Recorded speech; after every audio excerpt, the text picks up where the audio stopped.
Señal directa. Muy buenos días a todas y todos. El domingo pasado fuimos testigos del segundo debate presidencial en donde las dos candidatas y el candidato, además de proferirse descalificaciones de nivel muy penoso, se desvivieron en hacer ciertas propuestas que van desde un sistema nacional de cuidados hasta la renovación de las carreteras del país, hacer decenas de hospitales más, que no habrá ya desabasto de medicamentos, que van a subir el salario mínimo a 10,000 pesos mensuales, aunque luego alguien reviró que mejor a 15,000, e incluso se propuso crear una renta básica universal.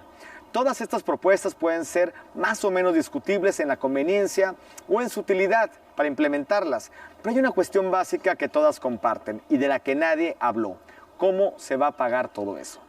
Las políticas públicas y los grandes proyectos, si no se quiere que sean simples ocurrencias o ingenuas intenciones, deben considerar su financiamiento, es decir, de dónde y cómo saldrán los recursos para su ejecución y mantenimiento.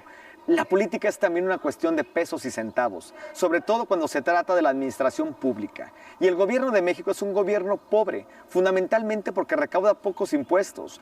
En el 2022, los ingresos tributarios en México representaron apenas el 16.9% del PIB, con lo que fue el país de los 34 de la OCDE que menos recaudó en términos relativos.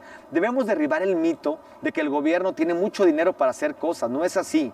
Y aunque dejen de robar y eliminar la corrupción es una condición necesaria, no es una condición suficiente. Entonces, ¿qué hacer para financiar las políticas públicas con capacidad de transformar verdaderamente el país? Primero y ante todo, es urgente una reforma fiscal progresiva e integral en México. Por supuesto que tienen que pagar más quienes más tienen, y además se debe evitar que se evadan o eludan impuestos. No es posible que vivamos en un país donde el hombre más rico pague porcentualmente menos que un trabajador promedio. En México la clase media es la que paga el pato. Mientras el 1% más rico contrata grandes despachos fiscales para ver cómo evade sus impuestos, el trabajador asalariado se lo descuentan siempre y se lo descuentan completo. Una reforma progresiva beneficia sobre todo a la clase media y también, y más aún, a la clase popular. Es momento de derribar ese mito también de que subir impuestos es malo. Depende a quién se le suban y cómo. Los impuestos no son una cuestión de bondad o de maldad, sino de justicia o de injusticia.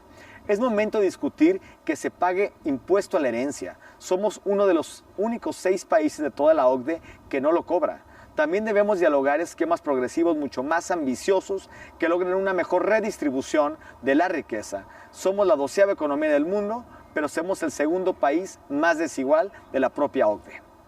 Toda esta evidencia nos indica que es posible y que además es urgente una reforma fiscal que logre financiar mejores índices de bienestar en el país. Si las candidaturas quieren cumplir sus promesas, una reforma fiscal progresiva es prioritaria.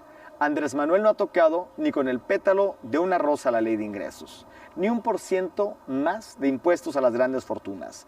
¿Su sucesora o sucesor se atreverá? Esa es hoy la pregunta más importante.